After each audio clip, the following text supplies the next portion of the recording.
Welcome to the MorningStar Podcast, a space for real conversations and shared experiences. Together, we'll explore the ideas and stories that inspire, guide, and connect us all. Let's get started. The MorningStar Podcast discusses topics related to recovery, addiction, and mental health, which may be sensitive for some listeners. We are not medical professionals, and this podcast is not a substitute for professional advice or treatment. Listener discretion is advised.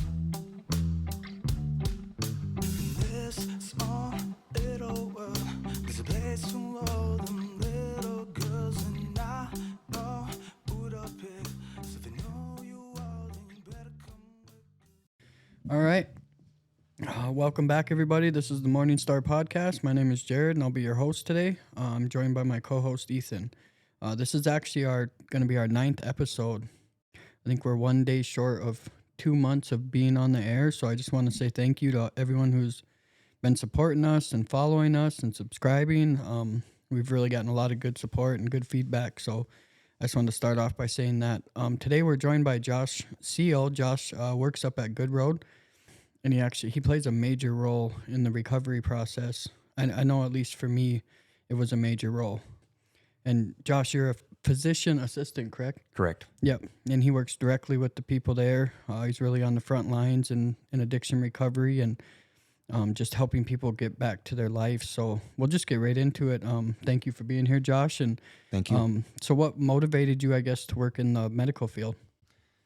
So that's, interestingly enough, I was thinking about this question because I had privy to you giving me the questions earlier and I'd just be putting on the spot. But it's really actually a long answer to that. And I don't know how much time we have, but all the time you need.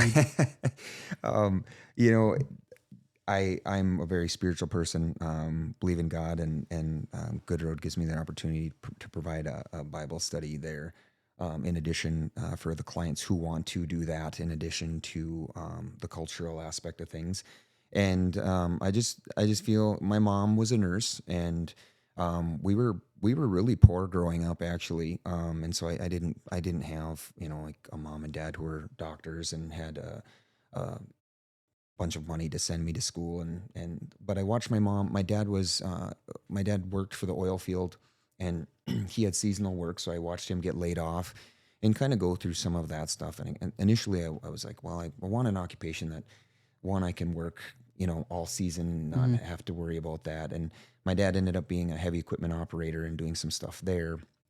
But my mom initially was an LPN, and I just watched kind of her go through the medical aspect.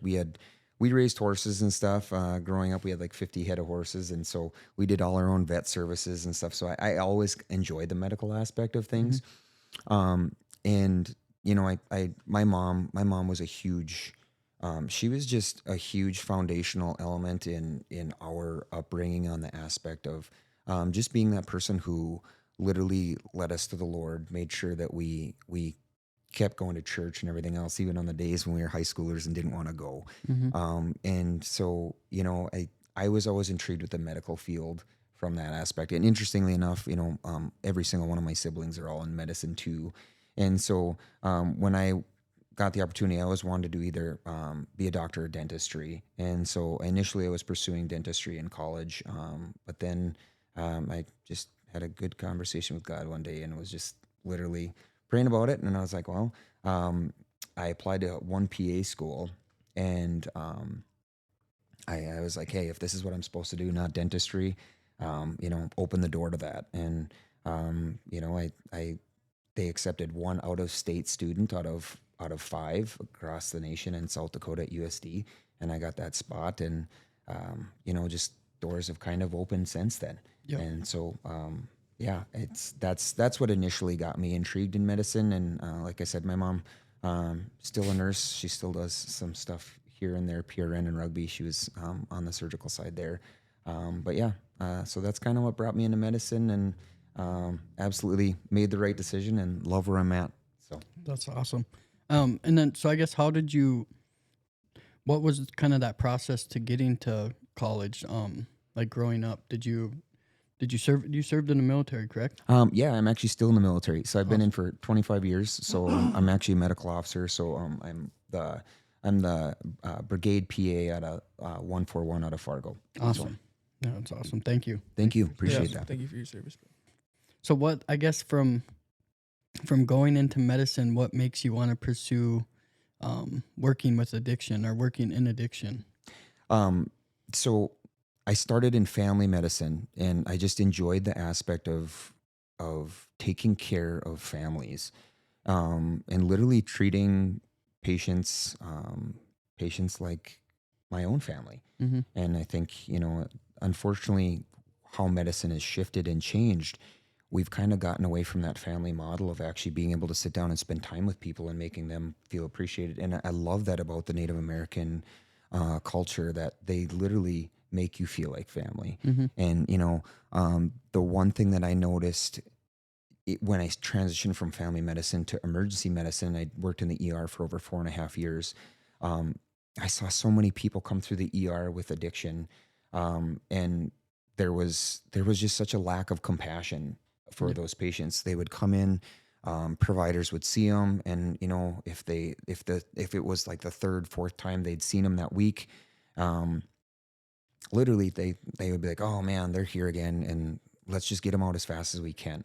And for me, it just kind of broke my heart. There was something deeper that that was just put on my heart that said, "God, I don't know at what point in time in my life I'm going to be working with these patients." But there was just, every single time we would see someone in the ER and I would have to discharge them, and I would try to give them a follow-up plan to be like, "Hey, follow up with West Central Human Service Center," or, follow up here. I always wondered in the back of my mind, if they actually got the help that they needed. Mm-hmm. And, because you can only do so much in that short window that you have in the ER. And it was incredibly cool to see how God brought that full circle, to be like, I left the ER because I was just having to work too many weekends. I have little kids too, and being in the guards, working 1 weekend a month for guards, working 2 to 3 weekends in the ER, I just didn't have any weekends off. Mm-hmm. And so I had to transition to something else. So I kind of came full circle. I was working at Horizon, doing family medicine again, and I was working with Dr. Freilich, and that's where Dr. Freilich and I met. And then at that point in time, when Dr. Freilich had asked me, her and I instantly became very good friends. And she's just like, "Hey, why don't you come help at Good Road here and there?" And I met at that point in time, Dash Thunder was working there, and Ty Thompson. And so, Ty and Dash brought me on for part-time to kind of help out with some stuff. And yeah, that was over 3 years ago.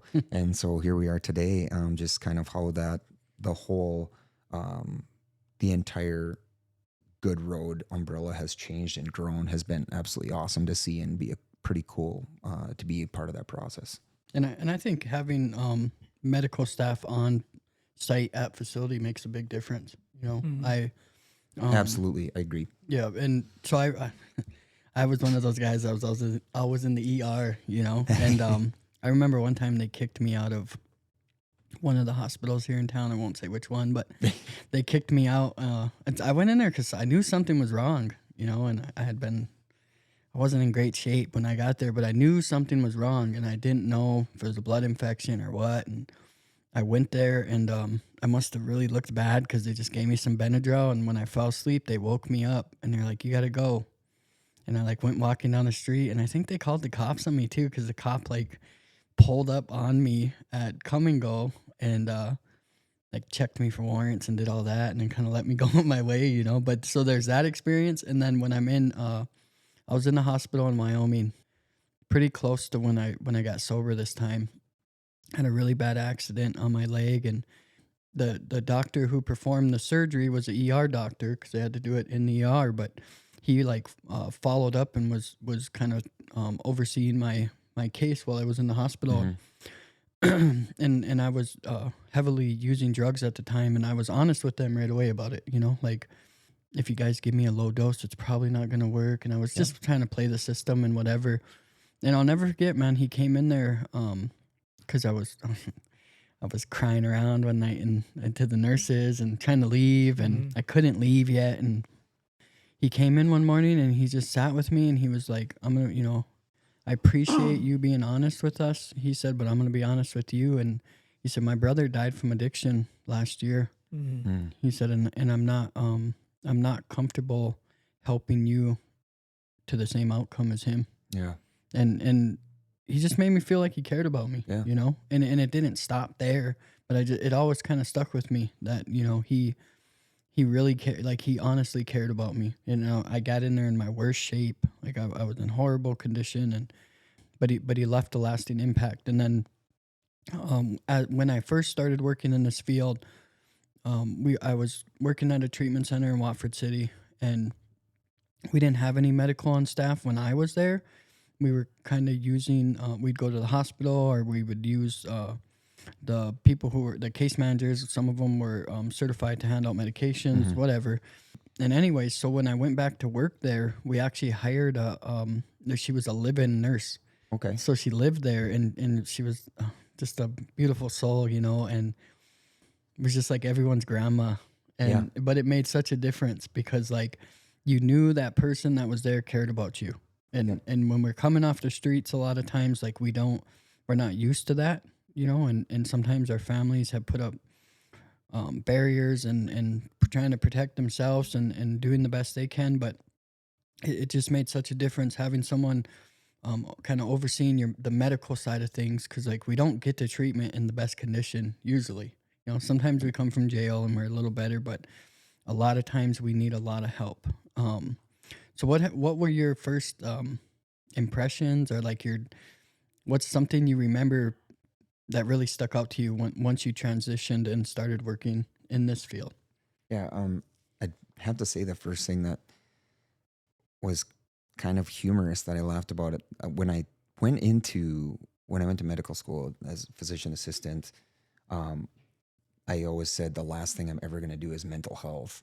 And so that was kind of the first chuckle I had, was because I mean, doing addiction medicine, a huge component of the medical aspect is doing mental health. And I had a good solid year and a half, 2 years of pretty significant mental health experience with one of the psychiatrists here in town. So coming here, you know, I was ready for that. But the funny part is when I got here, it was so fun because I got to know the patients. And, you know, like you said, when you sit down with someone, you get to know them. There's so many layers to what's underneath on that addiction. And sometimes the person who's going through the addiction, they don't even know all those layers yet. And when you walk that road with them, and I love the name of our business, Good Road Recovery, you know, of our treatment facility, because I mean, it's a good road that we get the blessing and honor to walk with everyone who comes through those doors, and just kind of peeling back each layer of those things, of the trauma, of the things that they've went through, of some of the things that, again, that they don't even know that are actually triggers for them. And then when they identify them and that light turns on and they're excited because they're like, wow, like I didn't even think about that as being a trigger. And honestly, just being there and loving on them, because at the end of the day, sometimes they have to make one of the hardest decisions in their life. And that's if their family is using also, and they have to separate from their family, they literally have to make a new family in that interim until they get sober and they can bring that sobriety possibly back to their own family. Yeah. And I mean, we all think, oh my gosh, you know, like why would someone choose this? Why would someone do this? But at the end of the day, sometimes it's not something they've chosen, you know? And I think understanding the trauma and where a lot of my patients have came from has kind of been the biggest eye-opening thing for me, is just to realize that, hey, someone didn't one day just wake up and be like, hey, I'm gonna use drugs. You know, sometimes there's those situations, but for the most part, you know, a lot of times they've been around it so much that that's the baseline, that's their normal. And so, you know, it's just meeting each client where they're at. And I think that was the biggest challenge when I first started, but also kind of the funnest part of my job, to just get to know them and meet them where they're at and just love them where they are and be there for them. Yeah, you talked about the family. Like, it's amazing how close a group of people can get in 30 days. Yeah, you know? Agreed. Like I have I would consider him one of my best friends today, and like we met this last time I went to treatment, and no similarities background wise. Like he's from like Southern California, and just the exact opposite of like where I grew up. And you know, we became close in there, and for some reason that friendship has like been a foundation of both of our recoveries, you know, Absolutely. both of our lives, and just being in that atmosphere. And I think that's like, I know me personally, I always had this prejudice against people who didn't experience addiction. And like, you're a perfect example of why it works for some people, you know. And I carried that all through my life until, again, it's the last time I was in treatment. I'd been in treatment a bunch of times, and there was a an addiction counselor there, and he was only, I think, 25, 24, 25, never had used drugs, never drank. Mhm. And but what he had is he had two uncles, I think, who had died from alcohol. And so he asked questions, you know. Yeah. He didn't like everything, like he would always tell us, you know, like, I learned so much from you guys. Yeah. And it was because he cared and because he listened, Yeah. you know. And it wasn't I just thought that was the coolest thing. And now working in this field, I've seen both sides, where like there's people who have experience in addiction who maybe this isn't the best field for them, you know. But and that's just Yeah. the truth of the matter. But yeah, I think that's so awesome how you care, you know. Yeah. And Well, thanks. I appreciate that. Mhm. And I mean, all of us go through something, right? I mean, Mhm. everything seems like a bed of roses from the outside of things. Yeah. And, you know, you got Facebook, you got social media, you got Instagram, you got all these things that people see from the external aspect, and things look great. But all of us are struggling deep down with something. Mhm. And, you know, I think when you can finally connect with someone and let them know and just get personal with them and be like, hey, here's the deal. You know, I'm struggling with this too. And it doesn't have to be the same thing. Yeah. And it's just like, I don't have to walk through the path of addiction to know that they're struggling with something, because all of us struggle with something too. And it's just being together and just being real and actually loving on someone. And I mean, my dad was a horrible alcoholic, and he gave up alcohol completely when we were little kids. And then I watched my sister go through just struggling with alcohol, man, for 20 plus years. And then, I mean, she went to the point where, I mean, there were bad things happening, and like her and I were the closest out of all four of us kids. And, you know, like, she would be fine with me sharing this too. You know, at 2 point in times, she ended up getting raped because she had passed out somewhere. And I remember having to go pick her up. And just, you know, like for me, I've never touched alcohol because of that. Mhm. And it's just like, you know, every now and then maybe I'll have a glass of wine or something. But, you know, it's just like, for me, I just don't need it. Didn't ever feel, you know, I just didn't want to really go down that road. And so, the thing is I think too, it's sometimes tough for family members to kind of help each other, because they've been exhausted through that Yeah. process of walking that road with their loved one, that they've given out so many things over the years, that it's cool to see other people come around who care for them as family, and kind of provide some of that family structure still, Yeah. and just love on them. And they do it in a way that sometimes family members can't do. And so that's the cool thing that I see so many people at Good Road do. And the cool part with the Good Road staff is, I mean, it really is a family. And that's what I absolutely love about coming to work every single day. You see so many people. And the cool part for me is, I mean, since I've been here for 3 years, I've seen so many people that have came through treatment that I now see that I get to work with. And I mean, how awesome is that? And the other part that most people don't know is, I've been the coroner since 2017 for Burleigh and Morton County. So, you know, I deal with all the drug overdoses and everything else in these two counties.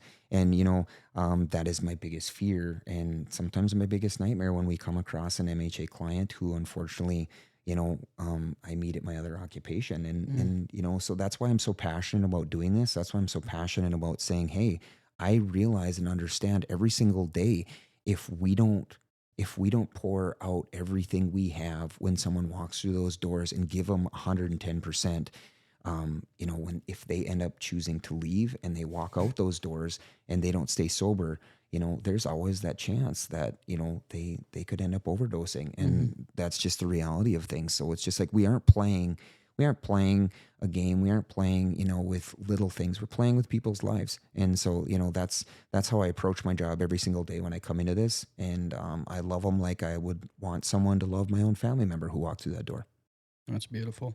And that's the reality of this thing. Yeah, absolutely.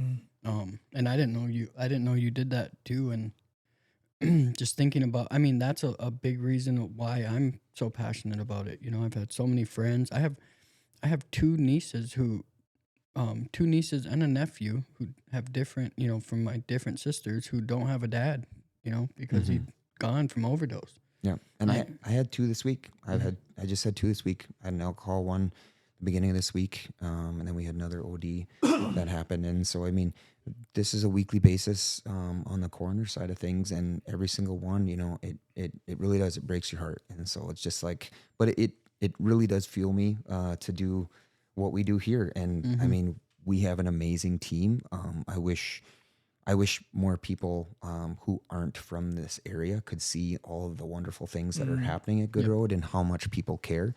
And I've been so incredibly impressed with so many people's commitment to this job and how they put in extra hours, extra time to just make people feel welcome here. And I think we see the results with people sitting in this room, people we get to work with. And so that's kind of like the icing on the cake for me. So, and you described that family aspect of Good Road. And when I had first gotten out of treatment, the first recovery event I went to was Recovery on the Plains in Newtown. And so I grew up on Standing Rock, but I remember that. So even on Standing Rock, it's such a, like all my friends were brothers, all like we're all so close and we grew up so close. And I remember standing, and just kind of looking at the event, and I could see something, and like, I couldn't put my finger on it, like what it was, I knew I had been to other recovery events, and I had been to meetings, but never on Standing Rock, Yeah. It was always up here or whatever. And I remember like taking that moment and maybe this is a God thing, I don't know, but I remember thinking like, man, I would really like to be a part of that, whatever that is. And like now I understand, like you said, it's like that up at Good Road, it's like that down here, like we all care about each other. We do our best to hold each other accountable. Like there's this real, like when you walk through the doors, like people care about you. And like I'm lucky enough that even now I get to do groups up at Good Road, and there's been clients that I've picked up, transported to Good Road, that are detoxing, and then I get to watch them as they go through group, and my group's only once a week. So, you come in 1 week, and then the next week you get there, and you were talking about like that lights on, and it's so cool that you can see it too, because that's really what draws people to recovery. If you're struggling and someone who's really similar to you or who has been through similar things as you, and you see them, and all of a sudden that light's on, like you can see it. Yeah. There's something different about their eyes, or there's just the way they're carrying themselves, and that's what'll like spark that curiosity of what are they doing or what did they do. And I think that's awesome. What's one of the difficult situations you've had to overcome? I know we can't share names or anything like that, but just some. Honestly, it wouldn't even have to be a name thing. I think some of the things that I have to overcome, and I actually enjoy this part too, is the aspect of trust. And, I think some of that trust has been lost. And I used to, before I did this, I worked full-time for the military as the state dental coordinator. And I would go up and help out with like IHS dental and stuff. And unfortunately, with some of the medical care people have received in the past, they have seen so many providers who just don't care. And, they're there to collect a paycheck or whatever it may be, or, like, and especially with some of the IHS providers that you get who are Newtown, and I'm, not just Newtown, but when you get traveling and locum providers who come into other areas, sometimes they don't always care as much as providers who are, indigenous to that area, or, that's where they're from. And they're going back there, and I grew up in Rugby, small town Rugby, North Dakota. And so Even there, it's just like they have so many locums that come in now because there's just no one who wants to go back to rugby and work. Mm-hmm. And what I saw was I just saw a lot of people who they would go see a provider, a doc, PA, NP, whoever it may be, and they didn't ever experience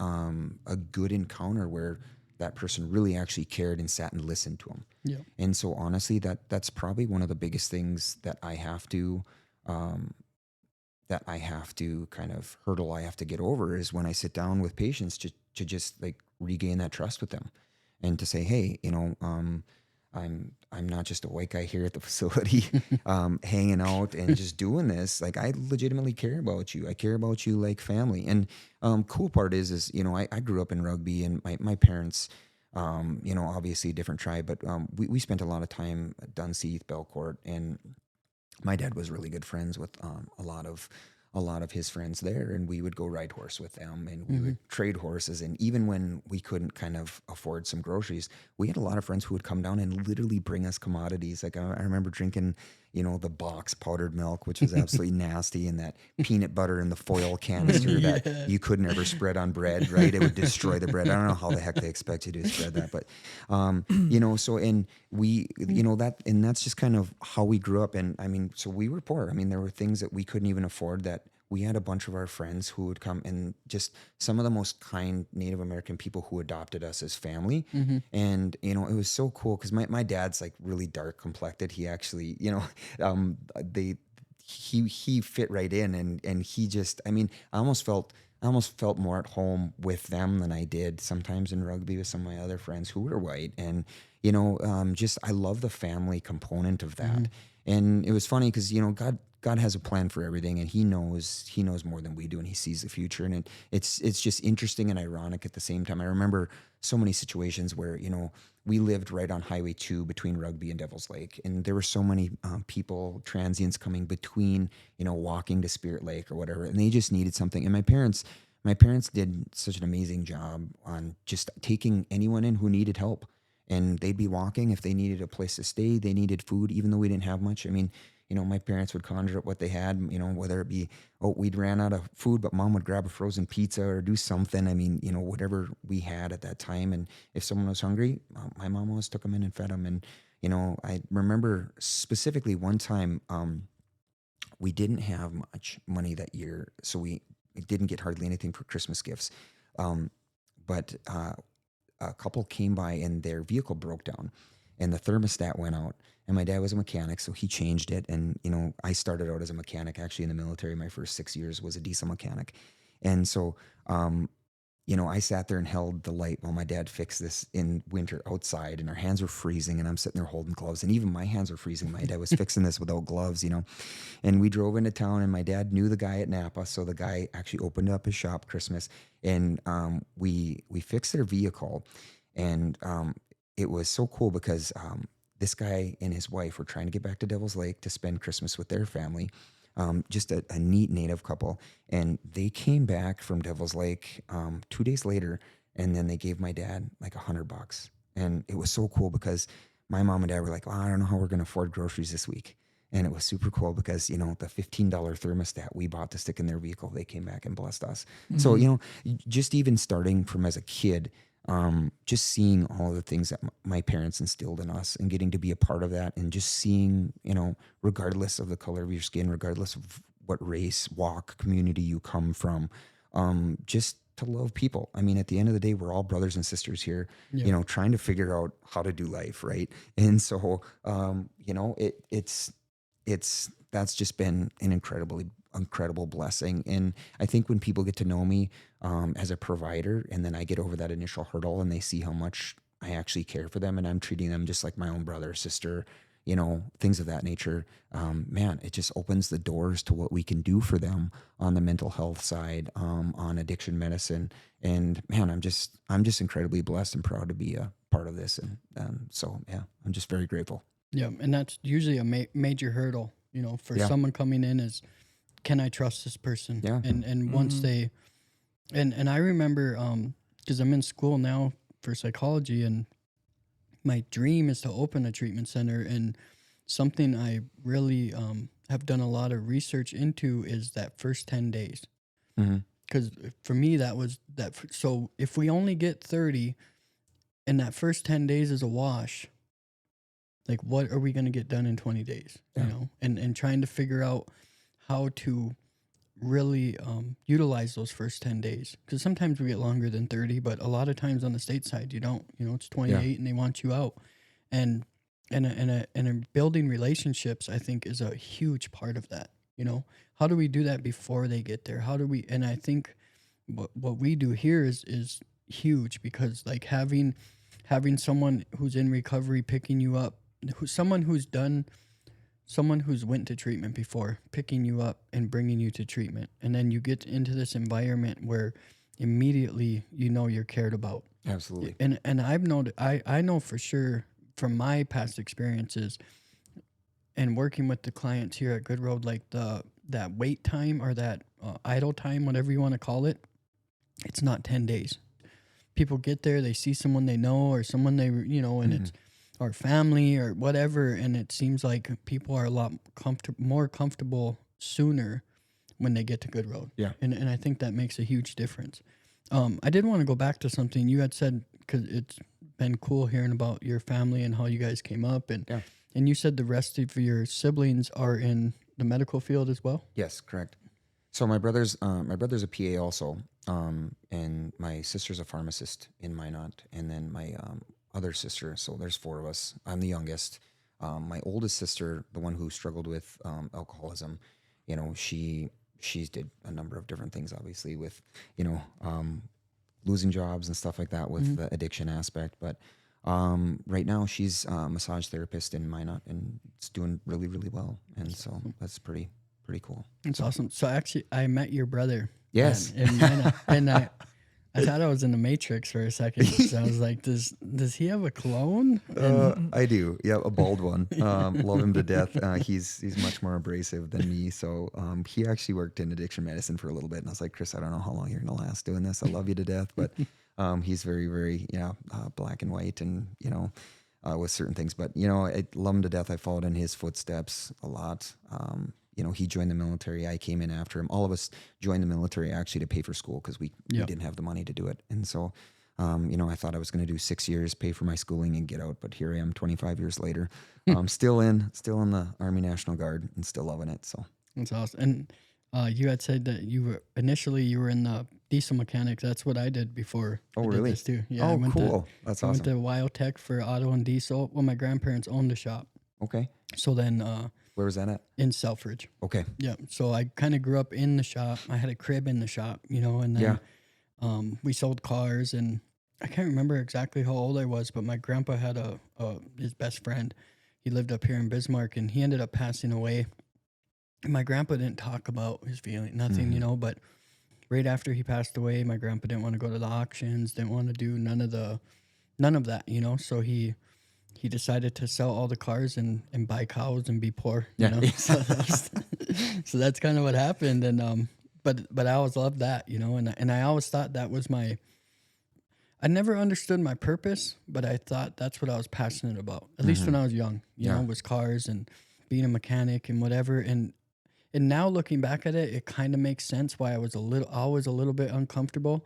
It was something I could do. Yeah. But I don't know, it wasn't my purpose. So I'd land in all these jobs, and I did great in the school, you know, but I would always, I'd always feel uncomfortable. And if you would have told that 18, 19, even the 27-year-old Jared that like I would be in this field and be pursuing this degree, I would have thought you were crazy. Yeah. You know, I didn't like people, you know, for one. Like I didn't like having conversations. I would much rather just like go to work, put my head down, get the job done, go home, clock out, you know, whatever. And it's surreal waking up some days and realizing like what I do and what I get to do. Yeah. And working in this field, like I consider it for me, I don't know about Ethan, but like it almost feels like a cheat code for me, for my own mental health, for my own recovery, because I get to come in here every day, and whether I want to help someone or not, like it's my job, you know? So if it was up to me, there's a lot of days where I would, you know, isolate. if I was just going to work, or when I first got out of treatment, I was back in the oil field, and I remember I was going through some stuff, and I couldn't like sit down with the boys on the way home in the truck and be like, man, my mental health, it really isn't doing well, like they could just anxious and depressed today, guys. They could care less, and can you run that skid steer is all they want to know. And but just being in this field and being around the people we get to be around, and it's truly a blessing, and it sounds like, although like your path is different, it does the same thing for you. And I think you nailed one of the biggest things on the head. As long as you're pursuing your passion, God will reveal your purpose. Yeah. And, I don't say that lightheartedly on the aspect of, this is a cliche saying or whatever, but I mean, it really is true. I mean, if you're passionate about what you're doing and you're loving what you do, your purpose will totally reveal itself. And I think so many people, even so many younger people, everyone's trying to find their purpose. We are, every single one of us are like, hey, what were we put on this earth to do? And, I think even visiting with every single one of my clients who comes through an addiction, that's the first thing I talk about is like, what's your purpose? Because if you don't have a purpose with something, you're going to be lost in life. And when you help them to say, hey, you know what, not only do you have a purpose, God loves you, and we're going to find out what that purpose is. And a lot of times, that is like the switch that kind of clicks. And that's the light when the light comes on, that they realize, wow, you know what, this is my purpose here, and each one of ours is different, but it takes a parallel path. And that's the cool part, that we get to walk it together. And that's one of the things I'm fascinated about. And actually a study that I've really wanted to do while I'm still in school is the connection between finding your purpose and long-term recovery.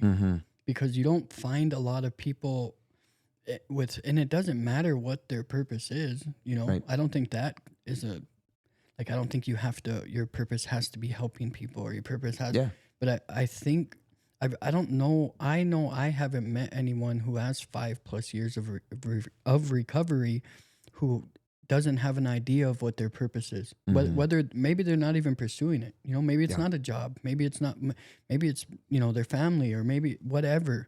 But it's like kind of shocking to hear you say that's something you asked them, because looking back at my life and how many times I tried to get sober, and I always tried to fill it with a person or a place or a thing, or like my kids were going to be enough this time. This job was all I needed.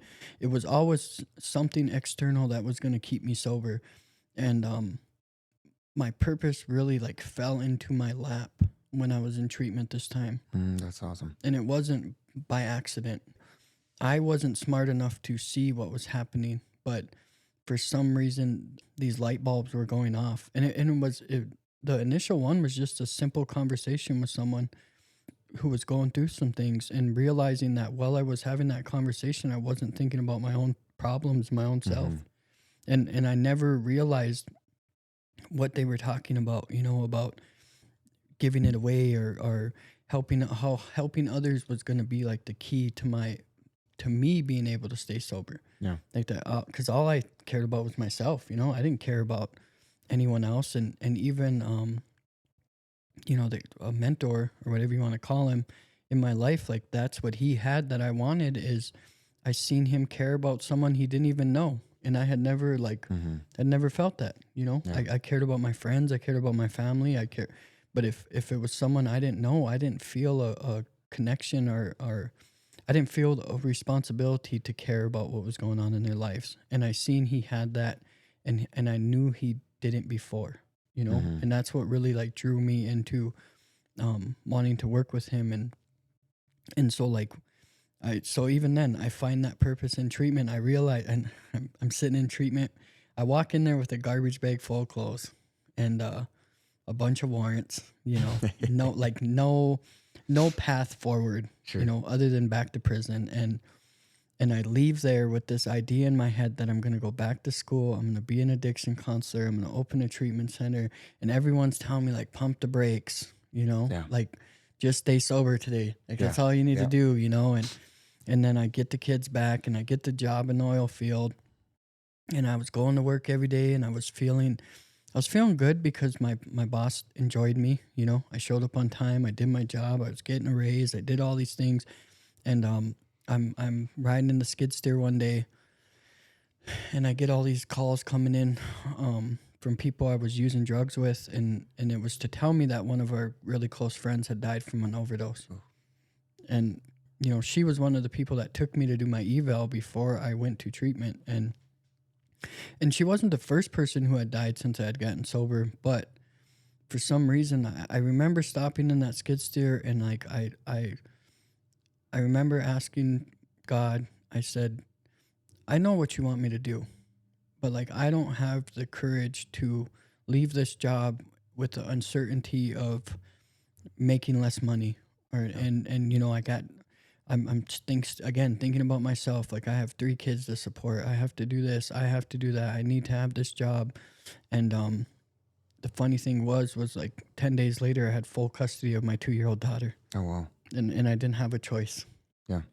And I almost feel guilty about that prayer sometimes because of how I ended up getting my daughter. But I knew, and then I'm coming back from picking her up, and all the way back, I'm freaking out because how am I going to work 100 hours a week? What am I going to do?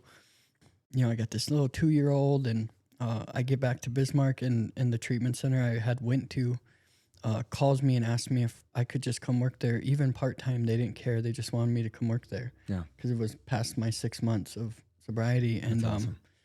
and so just like it happened, and immediately when I got there, I knew like this is what I'm supposed to be doing. I'm supposed to be in this field. I'm not even supposed to be here. Like I've overdosed so many times. I was so careless with my life that I have no business even being in this position. But for some reason, I'm here, and I, like you said, I don't take that lightly. Yeah. Like I know there's someone out there that I'm supposed to help, and I think that's why I'm sitting here today. Absolutely. Do you want to share with us like a success story that really you can't kind of carry with you, or something Sure. you remember happening? There's, those are the things that keep us coming back for more, right? There's quite a few. Two of the ones I can think of. One actually just happened yesterday, which was pretty awesome. It's a total God thing. The other one I'll share. Obviously can't use names, but we had a gal come in and came in for social detox, and it was just really, really tough because they were very angry, lashed out at me, and swearing, everything else. And I literally didn't think that person was going to make it through social detox. I thought the person was going to leave, but nonetheless, it was funny because my own, like you talked about, like all of us, we all have this selfish nature, right? And like the pride inside me, I'm like, oh, you can't be swearing at me and treating a provider like that. But on the flip side of things is just something like, it was just a humbling aspect of God being like, okay, Josh, put your pride aside. It has nothing to do with this. It has nothing to do with you at the end of the day. It just has everything with what this person is going through. And so I just remember, the person was in detox, and specifically went and got him some meds, and I personally went and brought him back, sat with the person, and they were bringing one more med from the pharmacy, and I just sat with her. I said, hey, I'm going to sit with you until these meds come. And, I watched kind of the look on that person's face change to be like, what the heck? I was just yelling at this guy. And so I did. And I sat there with the person. And again, it wasn't perfect after that. The next couple of days, there were still some blow-ups and some other stuff from this person. And again, I hoped and prayed that they stayed. But at the end of the day, I would have been willing to bet a paycheck that they wouldn't have. And the cool aspect of the situation was that person who was pregnant made it through treatment. Not only made it through treatment, did an amazing job. And I got to follow up with that person just a week ago. And not only is that person a success story, they have a wonderful, beautiful baby who I got to hold and just sit in the room with that person. And I mean, that's why we do it. And that's it. it's so amazing and beautiful to see that, where, you know, on the flip side, you know, had we not loved her and did everything we could here at Good Road, you know, what would have happened with her and possibly the child's life. And, you know, so that's what we're doing with. So, and just yesterday, it's kind of crazy. And again, I won't say any names or anything, but the person was going to follow up with a medical condition. They came in, they saw the nurse, and just a plug to our nursing staff too. I mean, we have just some phenomenal nurses that care for our clients. And, you know, I get to work with Debbie Thompson on the IOP side, and she does such an amazing job following up with clients. She's such a plethora of knowledge. She knows everyone from back home. So, I mean, she is like my go-to for information. She just constantly is like, hey, Josh, you know, like, she can give me additional information on each client. And that helps so much, because when you can present some information on the client, like, hey, like, you know, your parents are so-and-so, or, you know, or when you can relate to them with something, instantly you can kind of build a connection. And that's what Debbie's able to do. And so, you know, and Cheyenne and Wopala too, on the residential side, working in the clinic, they do an amazing job. And, you know, John Smetana, who came on too as another provider, that's just been a breath of fresh air, because I was doing this by myself as the provider, and it was, you know, running me down, because it was tough just with all the patients. But just going back to the gentleman yesterday, I got to see a person coming in, and they needed something, but that person didn't even know what they needed at that time. They just knew that there was a follow-up appointment made with a provider. And the person comes in and says to me, I said, well, what are you in here? You know, because they came into the clinic. And I was sitting in there. I just came in there, and they were kind of looking around like, hey, like, where am I supposed to go? And I asked them, hey, can I help you? And the person's just like, well, you know, I was just letting you know that a blood pressure was already done. And I was like, oh, okay, well, and he said, well, you know, I'm supposed to follow up with the provider tomorrow. I was like, well, that's me. I was like, why don't we just do it today? And, you know, I had a bunch of notes to chart on and a bunch of other stuff. So in the back of my head, and yesterday was my birthday too. So I'm like, you know, I didn't want a bunch of stuff to pile up on my birthday, because I wanted to get home at a decent time, you know, and just spend time with the family. And, you know, but something was just on my heart to just be like, you need to take the time to just see this person right now. And I did. And so then I sat there, and the 30-minute visit turned into like an hour and 15-minute visit. And just as I was talking, I was like, man, I just feel like I've known you for like, I mean, I just met the person yesterday, and I was just like, I feel like I've known you for so long. And the person said the same thing to me. He's like, you know, the person's just like, man, yeah, you look like one of my, you know, old friends, you know, and elaborated on that.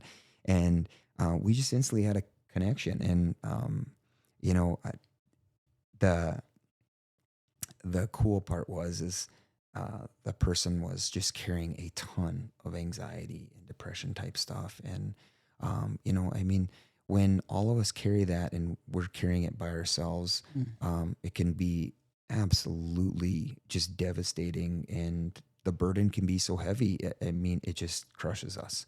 And the cool part is that person had gotten to a point in time where they just needed someone else to kind of, hey, help me carry this. And got the opportunity to sit, listen, pray with the person, gave each other a big hug, you know, and it was cool. It was everything from us bumping into each other at the clinic to sitting down and being like, nope, let's not wait till tomorrow to do it. This needs to be done today.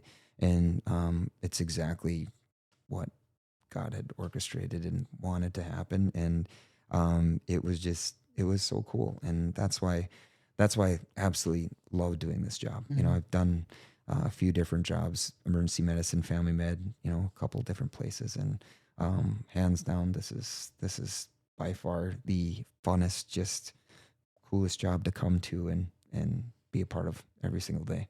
Awesome. And John, we're coming for you. Yep. John's next on the docket. So, yeah. And just a plug to him too. I mean, John's actually my business partner on the coroner side of things, and he has the same passion as I do. You know, both of us realize the importance of this job, and that we're not just coming in each day, you know, to just punch a time clock. I mean, we're here because we know if we miss an opportunity in our doors, in our facility, to save a life, we know what happens outside, and we just see it too much. And you know, it breaks our hearts every single time we have to go to a coroner case.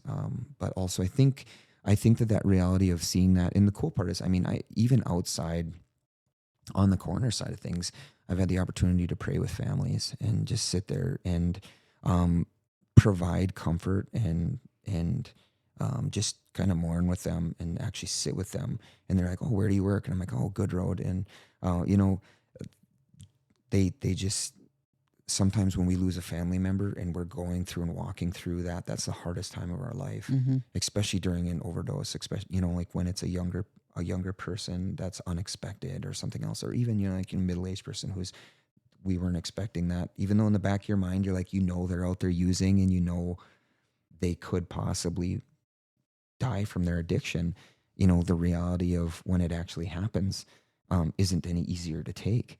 And so, you know, when you can provide someone who actually just sits there and cares, and nothing against law enforcement or anything else. I you know, I have a lot of respect for them. Anyone in law enforcement, police, obviously, I've been in the military for 25 years, you know, but they just have a different emotional attachment to the scene, emotional attachment to the family that they maintain. Whereas, you know, as myself on the corner, you know, when you come in, you can just love on the family and love on them in that situation. And I've got to do that a couple different times with, unfortunately, some enrolled MHA members.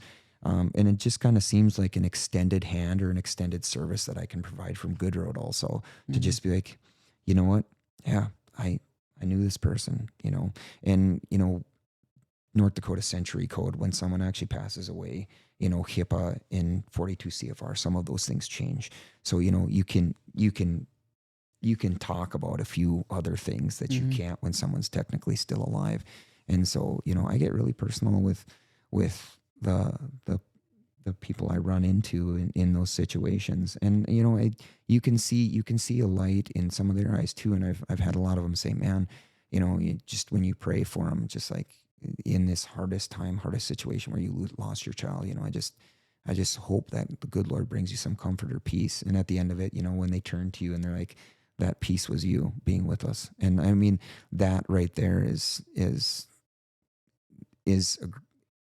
a thanks and gratification that you can never get anywhere else. It's a joy that family shared with you, a peace that you share with them of your life with their life. And there's a connection you make with people that you carry the rest of your life. And it's cool because the good Lord put us on this earth for that reason, to just be with each other, to spend time, to be in community, just like we are sitting here together.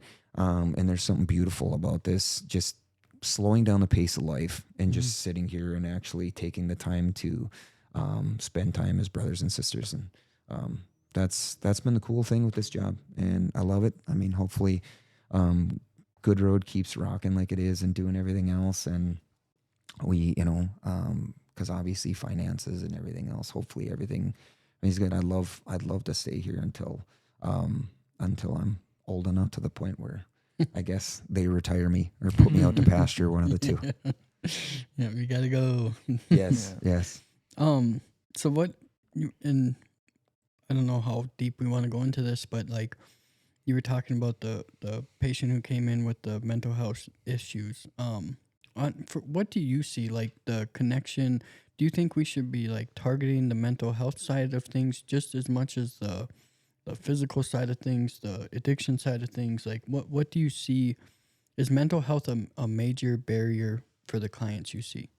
I would say absolutely yes, Jared. And, you know, should we be tackling it? We do. And I will say the one thing that we do at Good Road is when someone comes in, you know, we're very vigilant about, you know, hey, do you have anxiety? Do you have depression? Are you having issues with sleeping? I mean, you know, let's be honest, you know, any of us who have had kids or taking care of kids, you start to get sleep deprived, whether it's from children or something else. It makes everything in life worse, right? I mean, everything seems to, you're just a little bit more edgy with everything. And there's so much mental health. So since I went to school down in South Dakota, I did my medical rotations down there. And I mean, I did one on Pine Ridge. I did one in Mobridge. I did one in McLaughlin. And when I worked in McLaughlin, I think kind of one of the eye-opening things that really kind of was a shocker to me that I didn't realize is so many of my female patients came in, had so much sexual trauma, and like every single one of them. And I was just like, holy cow, it's just like at one point in time I had visited with one of the patients there, and she was just like, yeah, pretty much the majority of younger females experience some form of this here in this area where she was at. And that just broke my heart, because at that time I had a 2-year-old daughter and, a 3-month-old son. And I was just thinking about the luxuries that my daughter has growing up in a home where she's safe and doesn't have to worry about that. And,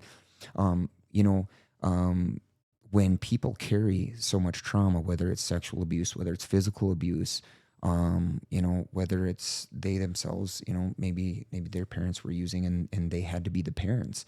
And, when they carry so much different trauma in things, I don't even think the clients realize how much that actually affects their sobriety and the lack thereof until you start addressing it. And it's always funny because I'll start patients, on medications for anxiety and depression. And they're like, oh yeah, 3 months later, 2 months later, they'll be like, I'm doing great. And then they'll get off their meds. And then a couple weeks later, they'll be like, Josh, I should have listened to you.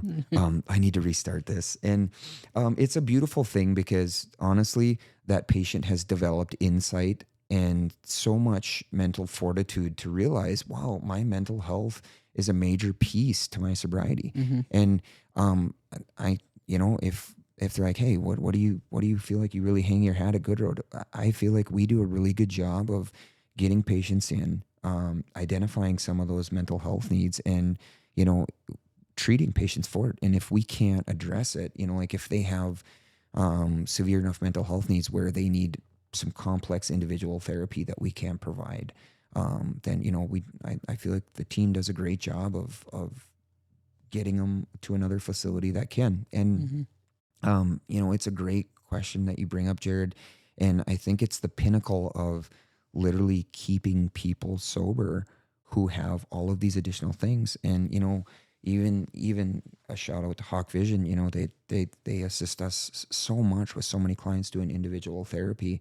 And to watch clients, the gold standard for treating anxiety and depression isn't just medications, right?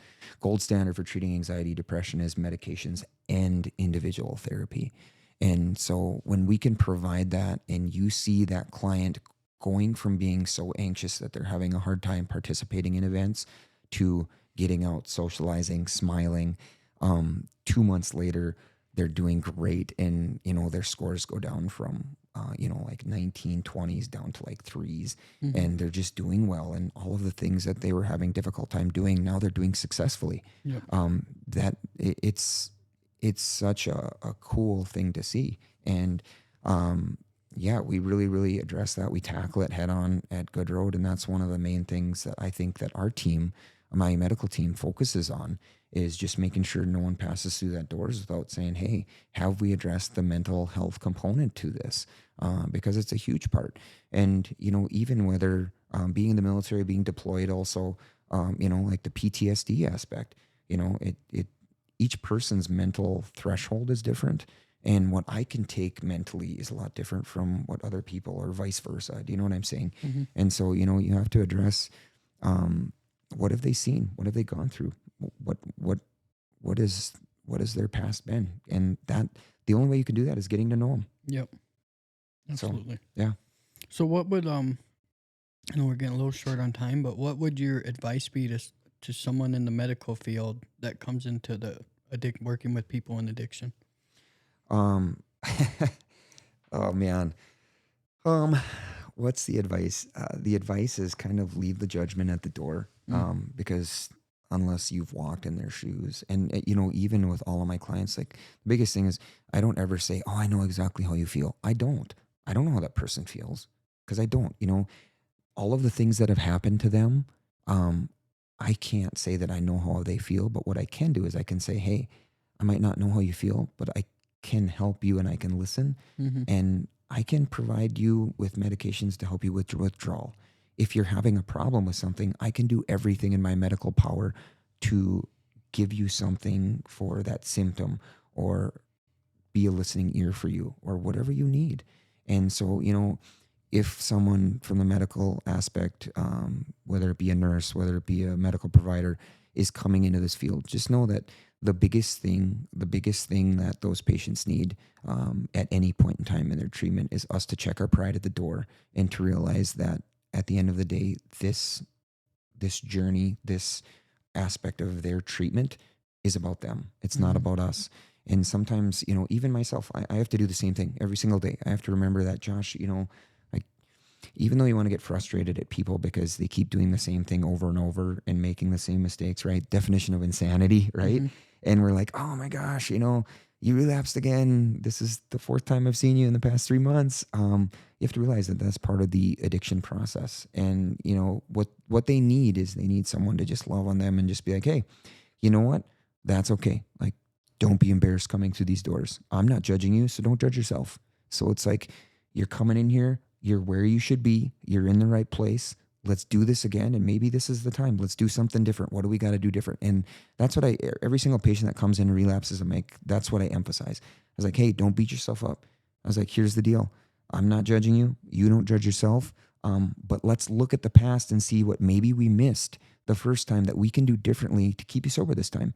And right there, you see an immediate change in all of the clients who come through, and they just see, they're like, okay, he's forgiven me, and to just know that God's forgiven me, I can forgive myself. I can let this go and I can move forward. Because if you don't do that and they feel that judgment, those are the patients who end up leaving AMA, which is against medical advice, walking out.